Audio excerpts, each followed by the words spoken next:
गणानां त्वा गणपतिगुं हवामहे कविं कवीनामुपमश्रवस्तमं ज्येष्ठराजं ब्रह्मणां ब्रह्मणस्पत आनः शृण्वन्नोतिभिः सीदसादनं श्रीमहागणाधिपतये नमः।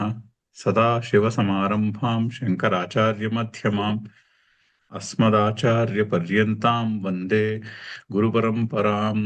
श्रुतिस्मृतिपुराणानाम् आलयं करुणालयं नमामि भगवत्पादशङ्करं लोकशङ्करं। नारायणं नमस्कृत्य नरं चैव नरोत्तमं देवीं सरस्वतीं व्यासं ततो जयमुदीरयेत्। జయ గురుదేవ్. 16వ శ్లోకం మొదలు పెడుతున్నాము, చదువుదాం. జ్ఞానేన తు తజ్ఞానం येषां नाशितमात्मनः तेषाम् आदित्यवज्ञानं प्रकाशयति तत्परम्. సో జ్ఞానేన తు తత్ అజ్ఞానం येषां నాశితం ఆత్మనః తేషాం ఆదిత్యవత్ జ్ఞానం ప్రకాశయతి తత్పరం. సో తూతో మొదలవుతోంది శ్లోకం. తూ అంటే on the other hand. On the other hand అంటే ముందు చెప్పిన దానికి ఆపోజిట్ సిచ్యువేషన్ చెప్తున్నారని. సో ముందు శ్లోకంలో జ్ఞానేన ఆవృతం అజ్ఞానేన ఆవృతం జ్ఞానం తేన ముహ్యంతి జంతవః అని చెప్పారు. సో జీవుడు మనిషి నేను కర్తను అనే అజ్ఞానంతో నేను ఫలానా ఇది నాది అనే అహంకారములతో జీవించి దానితో మోహితుడై ఉంటాడు. దానితో మోహమును చెంది ఆ మోహములో నేను పుణ్యము చేస్తున్నాను, నేను పాపము చేస్తున్నాను ఎట్సెట్రా అనేటటువంటి నేను సుఖిని నేను దుఃఖిని అనే అనే ఒక సుఖ దుఃఖముల యొక్క వలయములో చిక్కుకుని ఉంటాడు. అదే సంసారం అంటే. సో అని చెప్పారు ముందు. భగవంతుడేమి ఎవరి పుణ్యము తీసుకోడు, ఎవరి పాపము తీసుకోడు. భగవంతునిలో కర్తృత్వము లేదు, ఈశ్వరునిలో కర్తృత్వము లేదు, ఈశ్వరునిలో కారయత్వము లేదు. అలాగే జీవునిలో కూడా కర్తృత్వము కారయితృత్వము లేవు. మరి జీవుల్లో ఎవరు పెట్టాడంటే ఈశ్వరుడు పెట్టలేదు. పైగా ఈశ్వరుడు ఎవరి పుణ్యాన్ని పాపాన్ని స్వీకరించడు. ఏ జీవునికి కర్మలు చేయని చెప్పడు. కర్మఫలముతో సంగమును కూడా ఏర్పరచడు. జీవుడే మనిషియే అజ్ఞానముతో అలా చేసుకుంటున్నాడు అని ముందు 2 శ్లోకాల్లో చెప్పి, ఇప్పుడు దీనికి ఆపోజిట్. అలా కాకుండా ఆ అజ్ఞానము లేని వాడి పర్స్పెక్టివ్ ఎలా ఉంటుందో అది చెప్తున్నారు. తు ఆన్ ది అదర్ హ్యాండ్. అలా కాకుండా జ్ఞానేన తత్ అజ్ఞానం అంటే ముందు శ్లోకాల్లో చెప్పబడినటువంటి అజ్ఞానము, తత్ అజ్ఞానము, ఆ అజ్ఞానం ఏ విషయంలో? ఆత్మనః, ఆత్మ విషయంలో అంటే తన స్వరూప విషయంలో. ఆ స్వరూపం ఏమిటి? నేను ఈ మనస్సు, బుద్ధి, ఇంద్రియము, శరీరము, ఈ సంఘాతము కాదు అని తెలుసుకొనుట జ్ఞానము. అలా తెలుసుకోలేకపోవటే అజ్ఞానము. సో ఆ అజ్ఞానమును జ్ఞానేన యేషాం ఎవరికైతే నాశితం తత్ అజ్ఞానం తత్ ఆత్మనః అజ్ఞానం జ్ఞానేన యేషాం నాశితం. ఆత్మ విషయంలో అంటే ఆత్మస్వరూప విషయంలో అజ్ఞానము ఎవరిదైతే జ్ఞానము చేత నాశనము చేయబడినదో తేషాం వారికి ఆదిత్యవత్ జ్ఞానం తత్పరం జ్ఞానం ప్రకాశయతి. సూర్యుని వెలుగు వలె జ్ఞానము ప్రకాశించును. ఆ పరమైనటువంటి జ్ఞానము అంటే ఆత్మస్వరూపము అనుభూతికి వచ్చును అని అంటే అది అలా ప్రకాశిస్తూ ఉంటుంది. అయితే అక్కడ చాలా చక్కని అది జాగ్రత్తగా ఆలోచిస్తే చాలా చక్కని దృష్టాంతము, చాలా చక్కని అనాలజీ. సో సూర్యుడు ఇప్పుడు రాత్రి చీకటి అవుతుంది. రాత్రి చీకటి అయినప్పుడు చుట్టుపక్కల జగత్తులో ఉన్న వస్తువులు కనిపించడం మానేస్తాయి. ఎందుకు? కళ్ళని చీకటి కమ్మేస్తుంది. ఆ చీకటి అడ్డుపడి జగత్తులో ఉన్న వస్తువులు మనకి కనిపించడం మానేస్తాయి చీకటిలో. తెల్లవారి సూర్యుడు ఉదయించినప్పుడు ఏమవుతుంది? సూర్యుడేమి కొత్తగా వస్తువులనేమి ప్రకాశింప చేయట్లేదు. ఆ రాత్రి కళ్ళని కప్పేసినటువంటి చీకటిని పారద్రోలేస్తున్నాడు అంతే. చీకటిని పారద్రోలితే అక్కడ ఉన్నది కనిపిస్తుంది. చీకటి వల్ల ఉన్నది కనిపించడం మానేస్తుంది. కొత్త విషయం ఏమీ రావట్లేదు పొద్దున్న అయ్యేసరికి. రాత్రి ఉన్నదే పొద్దున కనిపిస్తుంది. కాకపోతే పొద్దున్న సూర్యకాంతిలో ఆ చీకటిని నాశనం చేస్తున్నాడు సూర్యుడు. సో ఎంత చక్కగా చెప్తున్నారు. ఆత్మజ్ఞానము కొత్త విషయాన్ని ఏం పరిచయం చేయదు. మనకి ఇది వరకు మనకి దూరంగా ఉన్నటువంటి ఒక కొత్త విషయాన్ని పరిచయం చేయట్లేదు. అంటే తన స్వరూపము లేదా ఈశ్వరుడు రెండు ఒకటే కదా. ఆ, మొదటి నుంచి అదే చెప్పుకుంటూ వస్తున్నాం. ఈశ్వరుడన్నా ఆత్మస్వరూపం అన్నా మన హృదయంలో ఉన్న చైతన్యం అన్నా ఒకటే. సో ఇది వరకు లేనటువంటిది ఏమీ కనిపించేటట్టు చేయట్లేదు, తెలిసేటట్టు చేయట్లేదు జ్ఞానం. ఆ అజ్ఞానమును తొలగించి చీకటి వంటి అజ్ఞానాన్ని తొలగించుతున్నది. సో అజ్ఞానాన్ని తొలగిస్తే ఆ కళ్ళకి అడ్డు వేసినటువంటి చీకటిని తొలగిస్తే ఉన్న విషయాలు ఎలా ప్రకాశిస్తాయో అదే విధముగా మన బుద్ధిలో ఉన్న అజ్ఞానమును ఆ అంతఃకరణము, బుద్ధి మనస్సు కాంబినేషన్ లో ఉన్నటువంటి అజ్ఞానాన్ని, ఎటువంటి అజ్ఞానము, నేను ఫలానా ఇది నాది అనే అహంకారం, మమకారము, రాగము, ద్వేషము, కామము, భయము, వీటన్నిటితోనూ కూడుకున్నటువంటి అదే అజ్ఞానం. ఆ ఆ అజ్ఞానపు పొరని జ్ఞానము నాశనము చేస్తే ఆత్మస్వరూపము తత్పరం ఆదిత్యవత్ ప్రకాశయతి. జ్ఞానం అంతే చేస్తుంది. జ్ఞానము అజ్ఞానాన్ని నాశనము చేసి ఉన్న స్వరూపము ప్రకాశించేటట్టు చేస్తుంది. కొత్తగా ఏమి ఇది వరకు మనకి లేనటువంటిదేమి కొత్త తీసుకురాదు జ్ఞానం. ఉన్న స్వరూపాన్నే ప్రకాశింపచేసినట్టు తెలుస్తుంది. నేను ఈశ్వరుడి నుంచి అన్నడు విడిపోలేదు. ఈశ్వరుడు నేను రెండు ఇక్కడే ఉన్నది.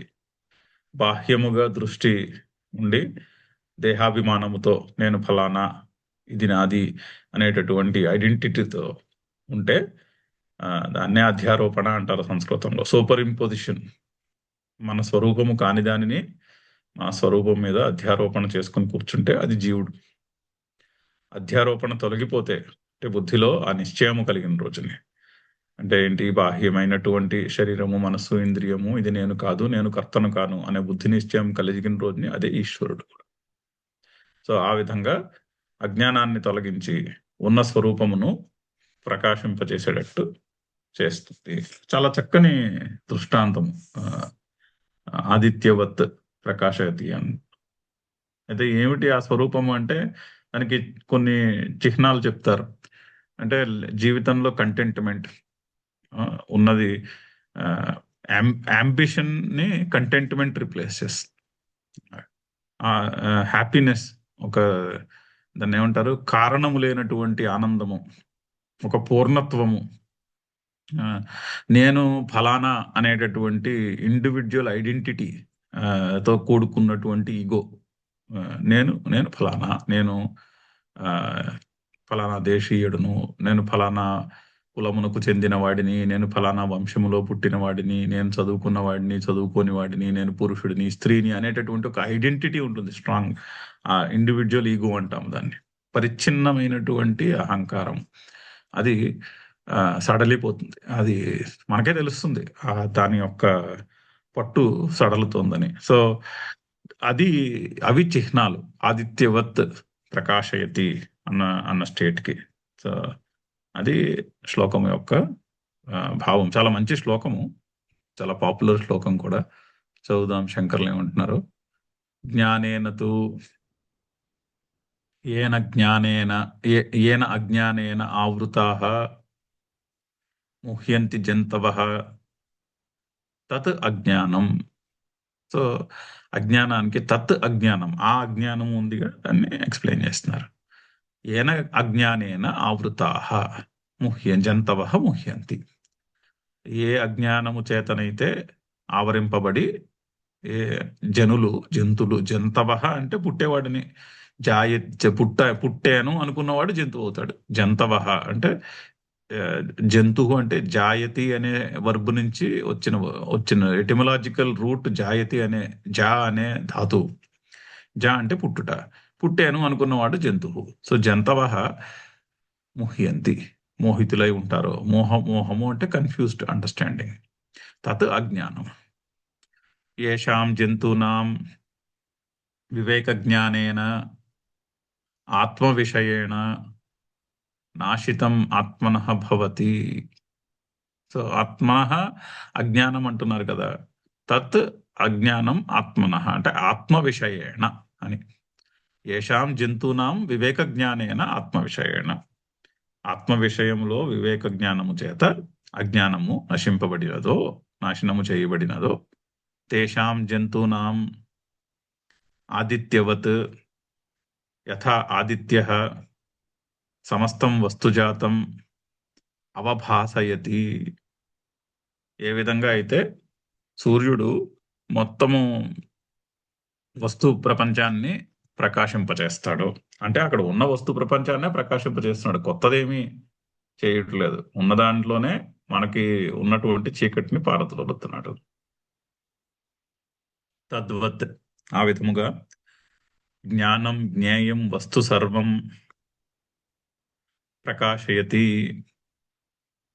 జ్ఞానము జ్ఞేయము వస్తువు మూడు కూడా, మొత్తము మూడు ఆస్పెక్ట్స్ ఉంటాయి. తెలుసుకునేవాడు, తెలుసుకోబడేది, ఆ తెలుస్తున్నటువంటి జ్ఞానము అని మూడు మూడు అంశాలు చెప్తారు. వస్తువు అంటే తెలుసుకోవలసినటువంటి, ఎదుర్కొన్నా ఉన్నటువంటి వస్తువు.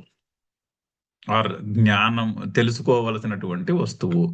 జ్ఞేయము అంటే అంటే తెలిసిన జ్ఞానము. జ్ఞానము అంటే ఆ ప్రాసెస్, ఏ జ్ఞానం చేతే తెలుస్తుందో అది. మూడు కూడా, మూడింటిని కూడా ప్రకాశింపజేస్తారు. మూడు మూడు కూడా అదే ప్రకాశంలో మనకి క్లియర్ గా తెలుస్తూ ఉంటాయి. తత్పరం పరమార్థతత్వం. పరం అంటే పరమార్థ తత్వం అని. సో ఆ అజ్ఞానము చేత, ఆ అజ్ఞానము జ్ఞానము చేత నశింపచేయబడితే స్వరూపము యొక్క జ్ఞానము తెలుస్తుంది, ఆత్మస్వరూపము యొక్క జ్ఞానము ప్రకాశిస్తుంది అని శ్లోకం. అంటే జగత్తులో ఉన్నది, ఇక్కడ మనం గ్రహించవలసిన పాయింట్ ఏంటంటే, ఇదివరకు చాలా సార్లు చెప్పుకున్నాము, అది ఎన్నిసార్లు చెప్పుకున్నా కొత్తగానే ఉంటుంది ఆ పాయింట్. బయట జగత్తులో ఉన్న మనకి అనుభవానికి వచ్చే వస్తువు కానీ, ఆ ఆ, ఇతర మనుషులతో ఉండే రిలేషన్షిప్స్ కానీ, ఆ రాగము ఆ ద్వేషము ఏవైతే ఉన్నాయో అవి ఏవి కూడా బయట వస్తువులో లేవు. బయట జగత్తులో ఉన్న వస్తువులోనో మనిషిలోనో లేవు అవి.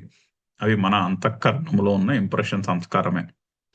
మన అంతఃకరణంలో ఉన్న సంస్కారమే బయట వస్తువు మీద ప్రొజెక్ట్ చేసుకుంటున్నాం. అది మనం తెలుసుకోవాల్సిన విషయం, చాలా సైంటిఫిక్ విషయం. ఇప్పుడు స్వీట్ ఉందనుకోండి, స్వీట్ తింటే, స్వీట్ అంటే ఇష్టం ఉన్నవాడికి స్వీట్ తినాలనిపిస్తుంది. స్వీట్ తినాలని అనిపించేది, ఆ స్వీట్నెస్ ఎక్కడుంది? స్వీట్నెస్ బయట షుగర్లో ఉందంటారా, స్వీట్నెస్ మన టేస్ట్ బర్డ్స్ లో ఉందంటారా? జాగ్రత్తగా ఆలోచిస్తే తెలుస్తుందిగా. స్వీట్నెస్ అనేది బయట వస్తువులో ఉన్నటువంటి క్యారెక్టరిస్టిక్ కాదు. బయట వస్తువు పంచమహాభూతములతో చేయబడినది. మన శరీరము ఇంద్రియము కూడా పంచమహాభూతములతోనే చేయబడింది. ఇక్కడ కార్బన్, హైడ్రోజన్, నైట్రోజన్, ఆక్సిజన్ ఉన్నాయి, అక్కడ కూడా అవే ఎలిమెంట్స్ ఉన్నాయి. కాకపోతే టేస్ట్ అనేది మన టేస్ట్ బడ్స్ లో ఉంటుంది. టేస్ట్ బడ్స్ లో ఎక్కడి నుంచి వచ్చింది? టేస్ట్ బడ్స్ లో ఎక్కడి నుంచి వచ్చిందంటే ఈ ప్రాసెసింగ్ యూనిట్ లో ఆ ఇంప్రెషన్ ఉంది. ఈ మనసు, బుద్ధి, ఈ బ్రెయిన్ సెల్స్, ఈ ఈ ఈ సంఘాతం, ఈ processing unit, signal processing unit ఏదైతే ఉందో అందులో ఆ స్వీట్నెస్ యొక్క ఇంప్రెషన్ ఉంది. అక్కడి నుంచి, సో లోపల ఉన్నటువంటి ఇంప్రెషన్ బయట కాంటాక్ట్ జరిగినప్పుడు, ఇంద్రియము ఆ వస్తువుతో కాంటాక్ట్ జరిగినప్పుడు లోపల ఉన్న ఇంప్రెషన్ ని ఆ కాంటాక్ట్ మీద సూపర్ ఇంపోజ్ చేసుకుని మనము ఇది తీయనైన వస్తువు అని చెప్పుకుంటాం. ఆ వస్తువులో లేదు తీపి, ఆ వస్తువు చెప్పట్లేదు నేను తీపి వస్తువునని, మనం తిని చెప్తున్నాం అది తీపి వస్తువు అని. అలాగే ఒక మనిషి మీద రాగము ద్వేషము ఉన్నప్పుడు ఆ రాగము ద్వేషము ఆ మనిషిలో లేవు. ఇది మనం చాలా జాగ్రత్తగా గుర్తించి దాన్ని పట్టుకోవాల్సిన విషయం, ఏకీభవించవలసిన విషయం.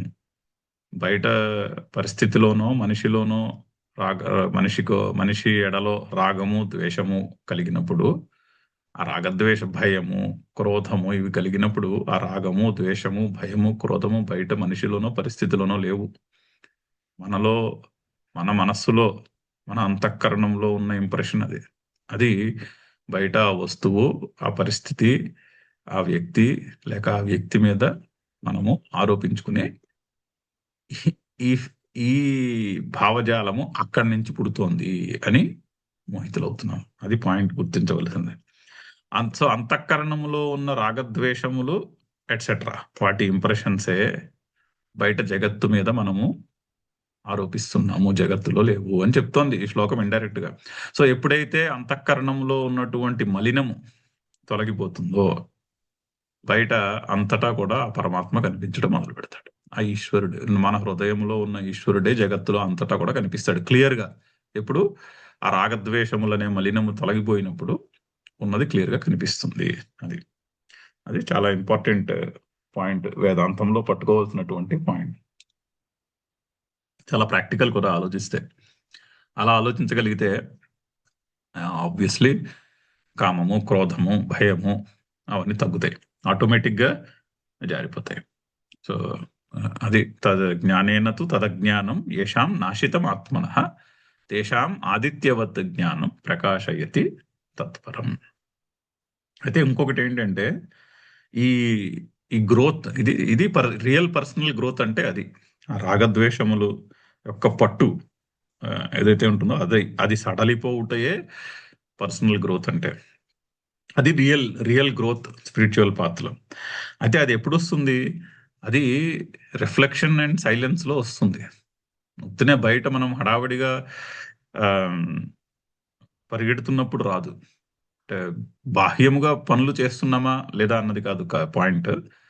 మన మనసు ఆ పనులలో హడావిడి పడిపోయి ఉన్నప్పుడు రాదు ఆ పర్సనల్ గ్రోత్.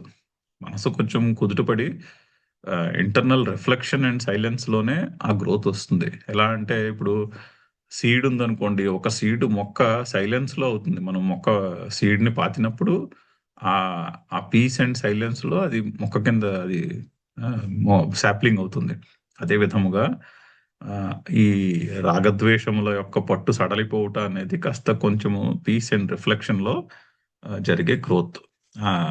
దాని గురించి చెప్తున్నా. అది అది ఎలా జరుగుతుంది అంటే ఆ మలినము తొలగిపోవాలి. అది ఓకే. చదుదాం శ్లోకము. జ్ఞానేన తదజ్ఞానం ఏషాం నాశితమాత్మనః తేషాం ఆదిత్యవజ్ఞానం ప్రకాశయతి తత్పరం. తద్బుద్ధయస్తదాత్మానః తన్నిష్టాస్తత్పరాయణః గచ్చన్త్యపునరావృత్తిం జ్ఞాననిర్ధూతకల్మషాః.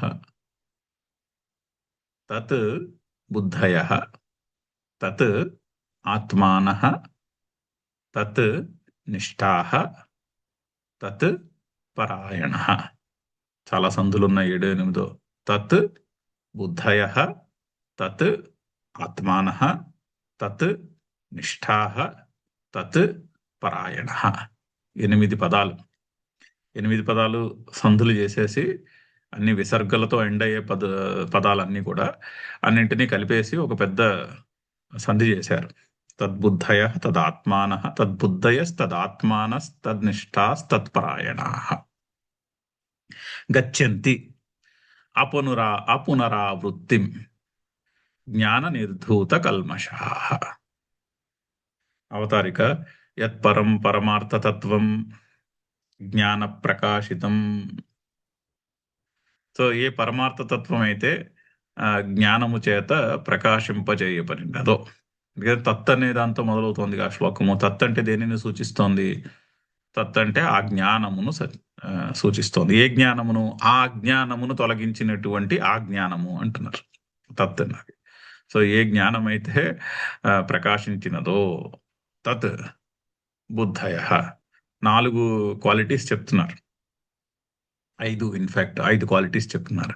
తత్ బుద్ధయః తత్ ఆత్మానః తత్ నిష్ఠాః తత్ పరాయణాః జ్ఞాన నిర్ధూత కల్మషాః. సో జ్ఞాన నిర్ధూత కల్మషాః అంటే హృదయములో ఉన్నటువంటి కల్మషము జ్ఞానము చేత తొలగింపబడిన వారు అని అర్థం. నిర్ధూత కల్మషాహ, కల్మషము తొలగినటువంటి వారు. దేని చేత తొలగింపబడినది? జ్ఞానము చేత. జ్ఞానేన నిర్ధూత కల్మషాహ, జ్ఞాన నిర్ధూత కల్మషాహ. జ్ఞానము చేత తొలగింపబడినటువంటి కల్మషము కలిగిన వారు అని సమస్త పదము యొక్క విగ్రహము. అయితే దానికి నాలుగు చక్కని క్వాలిటీస్ చెప్తున్నారు. చాలా మంచి శ్లోకము. మనము దేనికైనా అప్లై చేసుకోవచ్చు, ఏ సిచ్యువేషన్కైనా అప్లై చేసుకోవచ్చు, ఆత్మజ్ఞాన విషయంలోనే కాదు. ఇప్పుడు ఏదైనా ఇప్పుడు ఒక ఎగ్జామ్ ప్రిపేర్ అవుతున్న స్టూడెంట్ ఉన్నాడు అనుకోండి, ఎలా ఉండాలి? తద్బుద్ధయ, బుద్ధి ఆ విషయమునందు లగ్నమై ఉండాలి. ఇక్కడ ఆత్మజ్ఞానమునందు లగ్నమై ఉండాలని చెప్తున్నారు. తద్బుద్ధయ, బుద్ధి యందు ఆ బుద్ధి ఆ ఆత్మజ్ఞానమునందే లగ్నమై ఉండాలి. ఇంట్రెస్ట్ అదొకటే, ఇంకేది ఇంట్రెస్ట్ పక్కవేవి డైవర్ట్ చేయకూడదు. అంతే కదా. ఇప్పుడు ఒక ఎగ్జామ్కి ప్రిపేర్ అవుతున్నాం అనుకోండి, ఒక సబ్జెక్ట్ లేదా ఒక సబ్జెక్టులో మాస్టరీ సంపాదించాలి అనుకుంటున్నాం. ఆ సబ్జెక్ట్ అవ్వచ్చు, ఆర్ట్ అవ్వచ్చు. ఒక ఆర్ట్లో మాస్టరీ సంపాదించాలనుకోండి, బుద్ధిలో అదే నిండిపోయి ఉండాలి, అదే ఫోకస్, వేరే డైవర్షన్స్ ఏమీ లేవు. అలా ఉండాలి. తద్బుద్ధయ, బుద్ధి దాని మీదనే లగ్నమైనటువంటి బుద్ధి కలవారు అని అర్థం. బుద్ధి ఒకటే అలా ఉంటే సరిపోదు. తత్ ఆత్మాన, ఆత్మ అంటే మనస్సు అని చెప్పుకోవాలి ఇక్కడ అర్థం. మనస్సులో కూడా అదే ఉండాలి. బుద్ధి మనస్సు రెండింట్లోనూ అదే ఉండాలి. ఇప్పుడు మనం వేదాంతం చదివామనుకోండి, వేదాంతంలో ఈ బుద్ధి మనస్సు అని రెండు సెపరేట్గా ఎంటిటీస్గా చెప్తూ ఉంటారు. యాక్చువల్లీ రెండు ఒకటే ఫ్యాకల్టీ అది, ఆ మనస్సు. కాకపోతే అంతఃకరణము అంటాం. కాకపోతే అందులో రెండు ఫ్యాకల్టీస్ని డిస్టింగ్విష్ చేసి చెప్తున్నారు. మనస్సు అనేది సంకల్ప వికల్పములు పుట్టే ఫ్యాకల్టీకి మనసు అని పేరు. డిటర్మిన్ చేసేది అంటే డెసిషన్ మేకింగ్ కేపబిలిటీకి ఫ్యాకల్టీకి బుద్ధి అని పేరు. సో డెసిషన్ మేకింగ్ ఫ్యాకల్టీలో ఆత్మ విషయము ఎందే లగ్నమై ఉండాలి ఆ ఫ్యాకల్టీ బుద్ధి. సంకల్ప వికల్పములలో ఆత్మ విషయం ఎందే లగ్నమై ఉండాలి. అంతే, అదే ఫోకస్. నేను నా ఆత్మస్వరూపమును తెలుసుకోవాలి, ఫోకస్ అది. ఏదైనా ఫర్ ఎగ్జాంపుల్ ఏదైనా ఒక సబ్జెక్ట్లో మాస్టరీ పొందాలంటే అలాగే ఉండాలి. మనసులోనూ అదే ఉండాలి, బుద్ధిలోనూ అదే ఉండాలి. అయితే మోడర్న్ సైకాలజీ యొక్క లాంగ్వేజ్ చూసామనుకోండి, వాళ్ళు మనస్సు బుద్ధి అని రెండు, మైండ్ అండ్ ఇంటలెక్ట్ అని చెప్పరు. వాళ్ళు అలా మాట్లాడరు. వాళ్ళు ఏమంటారు, దానికే equivalent left side of the brain, right side of the brain అంటారు. ఒకటి లాజికల్ కేపబిలిటీ, రెండవది ఎమోషనల్ కేపబిలిటీ. అది మనసు, ఎమోషనల్ది మనసు, లాజికల్ది బుద్ధి, ఇంటలెక్ట్. సో ఆ విధంగా వాళ్ళ లాంగ్వేజ్ అలా ఉంటుంది. కానీ వాళ్ళు కూడా అదే చెప్తారు కదా, రైట్ సైడ్ ఆఫ్ ద బ్రెయిన్లోనూ గ్రోత్ ఉండాలి, లెఫ్ట్ సైడ్ ఆఫ్ ద బ్రెయిన్లోనూ గ్రోత్ ఉండాలి. సో లాజికల్ ఎబిలిటీ పెరగాలి, అలాగే క్రియేటివ్ ఎబిలిటీ కూడా పెరగాలని వాళ్ళు చెప్తారు. వాళ్ళు కూడా అదే విషయం చెప్తున్నారు, టర్మినాలజీ వేరు. సో బుద్ధి మనస్సు రెండు కూడా ఆ విషయమునందే లగ్నమై ఉండాలి. అంతే కదా. రెండు అలాగే ఉండాలి. అలా చేస్తేనే ఏదైనా ఒక విషయం మీద మనకి మాస్టరీ కలగడానికి అవకాశం ఉంటుంది. అది సరిపోదు. నెక్స్ట్ తత్ నిష్ఠాహ, నిష్ఠ అయి ఉండాలి అది. నిష్ఠ అంటే సంస్కృతంలో ఏమంటారంటే ఒక వాక్యం ఉన్నది, తిష్ట కుదిరితే నిష్ఠ కుదురుతుందని. నిష్ఠ అంటే అలా దాని మీద నిలబడి ఉండుట. అంటే ఇప్పుడు ఒక ఎగ్జామ్కి ప్రిపేర్ అవ్వాలనుకోండి, అలా కుదురుగా కూర్చుని ప్రిపేర్ అవ్వగలగాలి, చదవగలగాలి. ఇప్పుడు భగవద్గీతని మనము నిజంగా పూర్తిగా కవర్ టు కవర్ అర్థం చేసుకోవాలనుకోండి, ఓ 3-4 సంవత్సరాలు పడుతుంది అది. కాకపోతే ఆ నిష్ఠ ఉండాలి. అంటే రోజు దాని మీద, మరి మనందరం గృహస్థలం కదా, రోజంతా అంది మీద కూర్చోలేము. కానీ మనము బాహ్య ప్రపంచంలో చేయాల్సిన పనులు గబగబా ఫినిష్ చేసుకుని టైం చూసుకుని ఇలా పొద్దున్నే రోజు 3-4 రోజులు పొద్దున్న ఓ అరగంట 45 నిమిషాలు ఇక్కడ కూర్చోగలగాలి కదా మినిమం. మిగిలిన రోజులు కూడా వీలైతే రోజు తీసి కాసేపు ఓ పేజీ చదవగలగాలి. ఆ నిష్ఠ ఉండాలి, తిష్ట ఉండాలి, కూర్చోగలగాలి దాని మీద. అంటే ఇప్పుడు భగవద్గీత తీసి మనం చదివింది ఒకసారి 2-3 శ్లోకాలు ముందుకెళ్ళి చదవాలనుకోండి, ఓ గంట పడుతుంది కనీసం. చదవాలి, మళ్ళీ వీడియో వినాల్సి వస్తే వినాలి. ఇక్కడ ఈ వీడియో అర్థం కాకపోతే ఇంకొకటి ఏదో రిఫరెన్స్ వీడియో పట్టుకోవాలి యూట్యూబ్లో, అక్కడికి వెళ్ళి అది వినాలి. ఆ పుస్తకంలో అక్కడ రాసిన సంస్కృతం పదాలు అర్థం కాకపోతే కింద తెలుగులో రాసిన దాన్ని ఏమంటారు అనువాదం పూర్తిగా మనసుకు ఎక్కాలి. అంటే అది ఓ శ్లోకాన్ని అర్థం చేసుకోవాలంటే ఓ గంట పట్టొచ్చు, ఒక్కోసారి 2-3 గంటలు పట్టొచ్చు ఒక శ్లోకం తెమలడానికి. మరి ఆ కూర్చోడానికి ఆ ఆ కూర్చునే దాన్ని ఏమంటారు, ఆ తిష్ట ఉండాలి. తిష్ట ఉంటే నిష్ట కుదురుతుంది అంటారు. ఆ, అయితే అలా ఉండాలి. తత్ నిష్ఠ, ఆ నిష్ఠ ఉండాలి. ఓ ఎగ్జాంపుల్ చెప్తారు చక్కని దృష్టాంతము ఆ, వేదాంత పాఠాల్లో. ఓ పక్షి ఒక షిప్పు ఓ ఒక ఆ, ఒక రేవుకి వచ్చింది, ఓ షిప్ యార్డ్కి వచ్చింది. ఆ, వచ్చినప్పుడు ఓ పక్షి వెళ్ళి ఆ షిప్ మీద కూర్చుంది. ఇంతలో ఆ షిప్ బయలుదేరింది. ఆ షిప్ బయలుదేరుతుంటే ఆ పడవలో కూర్చుని కనిపించే కోస్ట్ లైన్ చూస్తూ అలా ఉండిపోయింది. అలా చక్కగా అందులో టైం చూసుకోలేదు. ఆ టైం చూసుకునేసరికి ఆ పడవ ఆ సముద్రంలో చాలా లోపలికి వెళ్ళిపోయింది. సరే అక్కడి నుంచి అయ్యో నేను టైం చూసుకోలేదు, ఇంత దూరం వచ్చేసానేంటి అనుకుని ఎగరడం మొదలుపెట్టింది. కాసేపు ఎగిరింది అటు ఇటు. ఎంతగా ఎగిరినా ల్యాండ్కి రాలేదు. అర్థమైంది, ఓహో నేను ఇప్పుడు ల్యాండ్ని చేరుకోలేను, ఓ పని చేస్తానని మళ్ళీ తిరిగి వెళ్ళి షిప్ మీద కూర్చుంది. మళ్ళీ తిరిగి వెళ్ళి షిప్ మీద కూర్చుంది. సరే వాళ్ళు ఏదో పెట్టినది వాళ్ళు ఏదో పెట్టిన ఆహారం తింది, లేదా ఆకలేస్తే పక్కన నీళ్ళలో ఏదో చేప కనిపిస్తే వెళ్ళి ఆ చేపను పట్టుకొచ్చింది, మళ్ళీ కూర్చుంది. అలాగా కొన్ని రోజులు కొన్నిసార్లు అలా ప్రయత్నం చేసింది. కొంతసేపు అయ్యాక మళ్ళీ ప్రయత్నం చేసింది ఇంటికి వెళ్ళొచ్చేమో అని. ఎంత ఎంతకి ఎంత దూరం ఎగిరినా చుట్టూరా నీళ్లే, ల్యాండ్ మార్క్ ఏం లేదు. సో అలా కొన్నిసార్లు ప్రయత్నం చేశాక దానికి అర్థమైంది, ఓకే ఇంకా నేను ఇప్పుడు ఇంకెక్కడికి వెళ్ళలేను, ఈ షిప్ లోనే కూర్చోవడం. కావాలంటే కాసేపు అటు ఇటు ఎగిరి ఏ చేపను పట్టుకొచ్చేసి మళ్ళీ అక్కడ షిప్ మీద కూర్చోవడం. అలా ఉండాలంటారు నిష్ఠ. అంటే బయట సంసారంలో మనం చేయాల్సిన పనులు, మన డ్యూటీలు ఏమున్నాయో చకచకా ఫినిష్ చేసుకుని వచ్చి మళ్ళీ ఈ శాస్త్రం ముందు కూర్చోవడం. శ్రవణము, మననము, నిధిధ్యాసనము. మళ్ళీ ఏమైనా పనులు వస్తే గబగబా వెళ్ళడం, పనులు ఫినిష్ చేసుకోవడం, మళ్ళీ ఇక్కడికి వచ్చేయడం. సో ఎప్పుడు కూడా రిటర్న్ బ్యాక్ మళ్ళీ ఇక్కడికి వచ్చేసి దీని ముందు, శాస్త్రం ముందు శ్రవణము, మననము, నిధిధ్యాసనము. మళ్ళీ ఏదో పని వస్తుంది, ఇంతలో లేచి గబగబా అది ఫినిష్ చేసుకోవడం, మళ్ళీ ఇక్కడ తిరిగి వచ్చేయడం. అలాగా ఆ పక్షి యొక్క దృష్టాంతం చెప్తారు. మనకి వేమన పద్యం కూడా ఉంది కదా, పట్టు పట్టరాదు పట్టి విడువరాదు, పట్టు పట్టనేమి బిగియ పట్టవలయు. అంతే కదా, పట్టి విడుచుట కన్నా పడి చచ్చుట మేలు విశ్వదాభిరామ వినురవేమ. అలా ఉండాలి నిష్ఠ. అది నిష్ఠ అంటే. నిష్ఠకి వచ్చినటువంటి, అంటే నిష్ఠ యొక్క డెఫినేషన్ చెప్పుకోవాలంటే ఆ పట్టు పట్టరాదు పద్యం గుర్తు తెచ్చుకుంటే సరిపోతుంది. అది నిష్ఠ అంటే. అలా ఉండాలి నిష్ఠ. తన్నిష్ఠాహ అంటే ఈ శాస్త్రము మనకి ఈ కాంటెక్స్ట్ లో ఈ భగవద్గీత, ఈ శ్రవణము, ఈ మననము అదే నిష్ఠ. అలా ఉండాలి. తన్నిష్ఠాహ తత్పరాయణాహ. అయనము అంటే ఆ గమ్యము సంస్కృతంలో. అయనము అన్న పదమునకు అర్థము గమ్యము. పర అయనము, పరాయణ అంటే పర అయనము అయినది, పరమైనటువంటి అయనము అంటే ఆ గమ్యస్థానము, అన్నిటికంటే ఉత్తమమైనటువంటి గమ్యస్థానము, ఆర్ ద ఫైనల్ అల్టిమేట్ గమ్యస్థానం అని అర్థం. పరాయణ, పరాయణ అంటే తత్పరాయణ అంటే ఆత్మస్వరూపమును తెలుసుకొనుటయే. అంటే ఈ శాస్త్రాన్ని అర్థం చేసుకుని అసలు ఏమి చెప్తున్నారు, ఈ విషయం ఏమిటి ఇది అని దీన్ని పూర్తిగా బుద్ధికి ఎక్కించుకోవటమే అల్టిమేట్ గోల్ కింద కలవారు అని అర్థం. ఇప్పుడు మనము లోకంలో కూడా ఏదైనా ఒక సబ్జెక్ట్ మీద కమాండ్ సంపాదించాలి అంటే ఈ 4 ఉండాలి. తద్బుద్ధి ఉండాలి, తదాత్మ ఉండాలి, మనస్సు అంది మీద లగ్నమై ఉండాలి, బుద్ధి అంది మీద లగ్నమై ఉండాలి, తత్ నిష్ఠ అయి ఉండాలి, అదే నిష్ఠ అయి ఉండాలి, తత్పరాయణ అదే గమ్యస్థానమై ఉండాలి. మనకి తర్వాత ఆ భక్తి యోగము వచ్చినప్పుడు కూడా చాలా చక్కని వాక్యాలు ఉన్నాయి ఇదే ప్రిన్సిపల్ ని చెప్తూ.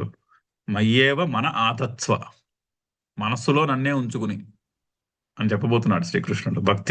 భక్తి కాంటెక్స్ట్ లో, ఈ కర్మ కాంటెక్స్ట్ అయ్యాక భక్తి కాంటెక్స్ట్ కి వస్తాడు. సేమ్ ప్రిన్సిపల్ ని అక్కడ భక్తి పరంగా ఎనౌన్సియేట్ చేయబోతున్నాడు. అక్కడ మయ్యేవ మన ఆతత్వ, మయి ఏవ మన ఆతత్వ, నన్నే మనసులో ఉంచుకుని మయి బుద్ధిం నివేశయ, బుద్ధిని కూడా నా యందు ఉంచి లగ్నము చేయి అంటాడు అర్జునుడికి. అలా చెప్పబోతున్నాడు. ఇక్కడ కూడా అదే చెప్తున్నారు. ఆ, తద్బుద్ధయ తదాత్మాన తన్నిష్టా తత్పరాయణ. అలా ఉంటే జ్ఞాన నిర్ధూత కల్మషాః, జ్ఞానము చేత అంతఃకరణములో ఉన్న కల్మషము తొలగింపబడిన వారు ఏమవుతారు? గచ్చంతి, వాళ్ళు చేరుకుంటారు. ఎక్కడికి? గమ్యస్థానానికి చేరుకుంటారు. ఏమిటా గమ్యస్థానము? గమ్యస్థానము అపునరావృత్తిం, మళ్ళీ సంసారంలో జన్మ ఎత్తుట అనేటటువంటి లేనటువంటి గమ్యస్థానంను చేరుకుంటారు. అంటే సైకలాజికల్ ఫ్రీడమ్ ని పొందుతారు అని. సంసారంలో పుట్టుట అంటే ఈ సుఖ దుఃఖముల యొక్క ప్రవాహం నుండి ఫ్రీడమ్ అని పొందుతా అని అర్థం. సంసారంలో పుట్టకపోవుట అంటే అది అర్థం. అంటే నేను పుట్టాను అనుకున్నవాడు పుడుతూ ఉంటాడు, గిడుతూ ఉంటాడు. నేను పుట్టలేదు, నా స్వరూపము ఈ మనసు, బుద్ధి, ఇంద్రియము, శరీరము కాదు, నేను పుట్టలేదు అని తెలుసుకున్నవాడికి ఇంకా మళ్ళీ చావు పుట్టుకలు ఉండవు, తెలుసుకున్నటలో ఉంటుంది అని చెప్పడం. గచ్చంతి అపునరావృత్తిం. చదువుదాం శంకర్లు ఏమంటున్నారు. తస్మిన్ గతా బుద్ధి ఏషాం తే తద్బుద్ధయః. సో తద్బుద్ధయః అన్న పదమునకు అన్న సమస్త పదమునకు ఇచ్చినటువంటి ఎక్స్ప్లెనేషన్. తస్మిన్ గతా బుద్ధి, దాని యందు చేరుకున్నటువంటి బుద్ధి, అంటే దాని యందు లగ్నమైనటువంటి బుద్ధి. ఏషాం తే, ఏమిటా తత్తు? ముందు అవతారికలోనే చెప్పేశారు. ఏమిటది? యత్ పరం పరమార్థతత్వం జ్ఞాన ప్రకాశితం. జ్ఞానము ప్రకాశము, జ్ఞానము చేత ప్రకాశింపజేయబడినటువంటి తత్ పరం పరమార్థ తత్వం, ఆ పరమార్థ తత్వము, ఆ జ్ఞానము. సో తస్మిన్ గతా బుద్ధి ఏషాంతే తద్బుద్ధయ తదాత్మానః తదేవ పరం బ్రహ్మ ఆత్మా ఏషాంతే తదాత్మానః. సో మనస్సులో అదే పరబ్రహ్మం యందు లగ్నమై ఉండుట. మనస్సు కూడా ఆ పరబ్రహ్మ యందే లగ్నమై ఉండుట. పరబ్రహ్మ అంటే పురాణాల్లో ఉన్న బ్రహ్మదేవుని యొక్క డిస్క్రిప్షన్తో కన్ఫ్యూజ్ చేసుకోకూడదు. పరబ్రహ్మ అంటే ఆత్మస్వరూపము అని అర్థం. మన హృదయంలో ఉన్నటువంటి వెలుగుకి పరబ్రహ్మ అని పేరు. అల్టిమేట్ బ్రహ్మ అంటే ద అల్టిమేట్ బిగ్ వన్ అని అర్థం. బ్రహ్మ అంటే పెద్దది అని, అంటే ఇన్ఫైనైట్ అని అర్థం. అంటే ఇన్ఫైనైట్ వెలుగుకి పరబ్రహ్మ అని అర్థం సంస్కృతంలో. తదేవ పరం బ్రహ్మ ఆత్మ ఏషాంతే. మనసు ఆ పరబ్రహ్మ యందే లగ్నమై ఎవరికి ఉన్నదో వారు. తన్నిష్ఠాః, నిష్ఠ అభినివేశ. నిష్ఠ అంటే అభినివేశం, అంటే దాన్ని ఏమంటారు? కన్జ్యూమ్ అయి ఉండుట. ఒక పాయింట్, ఒక ఆస్పెక్ట్ కన్జ్యూమ్ చేయుట, దాన్ని నిష్ఠ అంటే. అభినివేశము అంటే ఇందాక మనం చెప్పుకున్నగా వేమన పద్యము, అది అభినివేశానికి అర్థం చెప్పాలంటే ఆ వేమన పద్యమే బెస్ట్ ఎగ్జాంపుల్. పట్టు పట్టరాదు, పట్టి విడవరాదు, అది అభినివేశం. దాని తాత్పర్యం చెప్తున్నారు మళ్ళీ. దానికే తాత్పర్యం సర్వాణి కర్మాణి సన్యస్య బ్రహ్మణ్యేవ అవస్థానం ఏషాంతే తన్నిష్ఠాః. అన్ని కర్మలను మనసా సన్యస్య. గుర్తుపెట్టుకోవాలి, ముందే చదివాం ఆల్రెడీ 2-3 శ్లోకాల ముందు. మనసా సన్యస్య ఆస్తే, అది మనసా సన్యస్య సర్వాణి కర్మాణి మనసా సన్యస్య బ్రహ్మణి ఏవ అవస్థానం ఏషాం తే తన్నిష్ఠాః. ఆ పరబ్రహ్మ స్వరూపమునందే నిలిచి ఉండుట, ఆత్మస్వరూపం నుండే నిలిచి, అంటే సాక్షిభావంలో నిలిచి ఉండుట అని అర్థం. ఏదైనా పని చేసినా కూడా సాక్షిభావంలో ఉండే చేస్తున్నాడు పని, బయటికి వెళ్ళిపోవట్లేదు సాక్షిభావం నుంచి. సాక్షిభావం నుంచి వెళ్ళిపోకుండా అలా గమనిస్తూ చేయవలసిన పనులు చేయడమే. అంటే ఆ మనసులో దాన్ని ఏమంటారు? సైకలాజికల్ స్పేస్, కొద్దిపాటి నిర్లిప్తత ఉండి సాక్షిభావంతో నిలిచి ఉండి ఏ పనులు చేయాలంటే అది చేయడం. లేదా సర్వకర్మ సన్యాసి అనుకోండి, రమణ మహర్షి లాగా సర్వాణి కర్మాన్ని సన్యస్య బ్రహ్మణి ఏవ అవస్థానం ఏషాంతే. పూర్తిగా కర్మ సన్యాసం అయిపోయి ఆ పరబ్రహ్మ స్వరూపము నందు ఫిజికల్ గా కూడా అలా నిలిచి ఉండుట. తన్నిష్ట తత్పరాయణాః చ తదేవ పరం అయనం పరాగతి ఏషాం భవతి తే తత్పరాయణాః. పరాయణ అంటే పరం అయనం, ఎవరికి అయితే కలదో వాళ్ళు పరాయణ, వాళ్ళు పరాయణులు. పరం అయనం, అయనం అంటే గమ్యం, పరమమైనటువంటి అల్టిమేట్ గమ్యస్థానము చేరుకున్నవారు. కేవల ఆత్మరతయ ఇత్యర్థ. రతి అంటే ఆనందము ఆత్మస్వరూపమునందే. కేవలము ఆత్మస్వరూపంలోనే ఆనందం, ఆత్మస్వరూపంలో ఉండుటలోనే ఆనందము. రిపోజింగ్ ఇన్ ద సెల్ఫ్ అంటాము. అలా ఆత్మస్వరూపంలో అదే ఆనందము. అలా ఉన్నవారు అని అర్థము. ఏషాం జ్ఞానేన నాశితం అజ్ఞానం తే గచ్చంతి. ఈ విధముగా జ్ఞానము చేత తొలగించబడినటువంటి అజ్ఞానము కలిగిన వారు తే గచ్చంతి, వారు చేరుకుంటారు. ఏవం విధాః అపునరావృత్తిం అపునరుద్దేహ సంబంధం. అపునరావృత్తిం అంటే మళ్ళీ దేహాభిమానము మళ్ళీ కలుగకుండా ఉండుట అని అర్థం. దేహాభిమానము ఒకసారి, దేహాభిమానము అంటే నేను ఈ శరీరము అనే ఐడెంటిటీ ఒకసారి బుద్ధి నిశ్చయం కలిగితే ఇంక మళ్ళీ రాదు. అది ఆ క్లారిటీ వచ్చిన రోజునే ఇంక మళ్ళీ రాదు. ఆ క్లారిటీ ఆఫ్ థింకింగ్ రావాలి. ఏంటి, ఇది ఇది కూడా చెప్పుకున్నాము. బాడీ అనేది అక్కడ ఫిజికల్ గా ఉన్న శరీరము అని అనిపిస్తుంది, కానీ నిజంగా మనము ఫిజిక్స్ చదివితే, ఫిజిక్స్ కొంచెం జాగ్రత్తగా అర్థం చేసుకుంటే మ్యాటర్ అనేది ఏం లేదు. అది ఒక ఎనర్జీ ఫీల్డ్ అంతే. ఒక ఫీల్డ్ లో ఉన్న సెన్సేషన్స్ ఇది శరీరము అనే ఐడియా ఇస్తుంది. సో శరీరము ఇన్ రియాలిటీ, ఇది వేదాంతం కాదు, ఫిజిక్స్ అదే మాట చెప్తుంది. శరీరము అనే identity it's an idea. It is, అది ఒక ఫిజికల్ మ్యాటర్ కాదు. మ్యాటర్ అనేది మనం జాగ్రత్తగా ఫిజిక్స్ చదివితే ఫిజిక్సే చెప్తుంది మ్యాటర్ అనేది ఏం లేదని ఇప్పుడు. సో శరీరము అనేది ఒక ఐడియా, అది ఐడియా అన్నటువంటి బుద్ధి నిశ్చయము కలిగిన రోజుని అని అర్థం.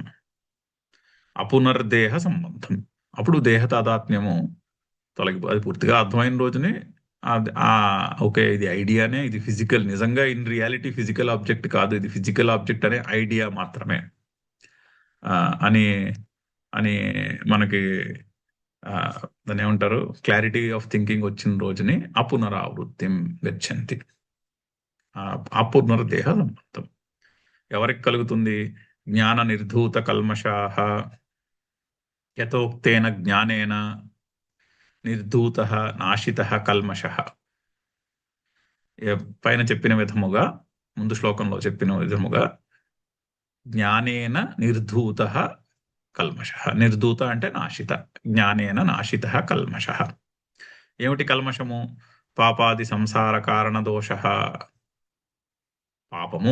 పాపము పుణ్యము మొదలగునటువంటి ఇంప్రెషన్, అదే సంసారమునకు కారణం.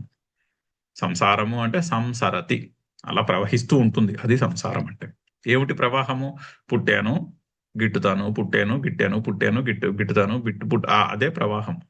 పుట్టుట గిట్టుటయే ప్రవాహం, లేదా సుఖము దుఃఖము, సుఖము దుఃఖము, అది ప్రవాహం. దానికి సంసారం అని పేరు. సో జ్ఞానం చేత కల్మషము, అంతఃకరణంలో ఉన్నటువంటి కల్మషము తొలగింపబడిన రోజుని ఈ సంసారంలో ఈ సుఖదుఖముల ప్రవాహం నుంచి పక్కకి తప్పుకుంటాం. ఏషాం తే జ్ఞాన నిర్దూష కల్మషాః. ఆ విధముగా కల్మషము తొలగింపబడిన వారు జ్ఞాన నిర్దూత కల్మషులు. యతయః ఇత్యర్థః. యతులు, వాళ్ళు యతులు అంటే యతనశీలురు అని అర్థం. అంటే ఆత్మస్వరూపమును తెలుసుకునేటటువంటి ఆ యత్నము, ప్రయత్నము, ఆత్మస్వరూపమును తెలుసుకునే ప్రయత్నము కలిగినటువంటి వారు అని అర్థం. యతనశీలః యతయః. అది శ్లోకము యొక్క భావము. చదువుదాము. తద్బుద్ధయస్తదాత్మానః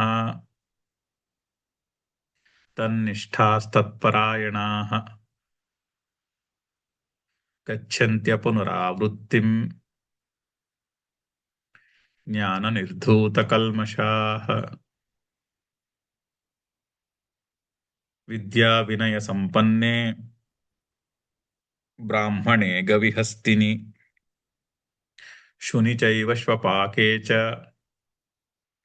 పండితాః సమదర్శినః. అగైన్ చాలా పాపులర్ శ్లోకము. అయితే జ్ఞాన నిర్ధూత కల్మషాః గచ్చంతి అపునరావృత్తిం అని చెప్తున్నారు. సో వాళ్ళ యొక్క పర్స్పెక్టివ్ ఎలా ఉంటుంది? ఆ స్టేట్కి చేరుకున్నటువంటి వారి యొక్క పర్స్పెక్టివ్ ఈ విధముగా ఉంటుంది. అంటే జ్ఞాన నిర్ధూత కల్మషాః, జ్ఞానము చేత అజ్ఞానము తొలగింపబడితే, అంటే మనసులో ఉన్న రాగము, ద్వేషము, కామము, క్రోధము, అవన్నీ తొలగిపోయిన వారి యొక్క పర్స్పెక్టివ్ ఈ విధంగా ఉంటుంది. చాలా చాలా పాపులర్ శ్లోకం ఇది, అందరికీ అర్థం దీని భావం తెలిసే ఉంటుంది.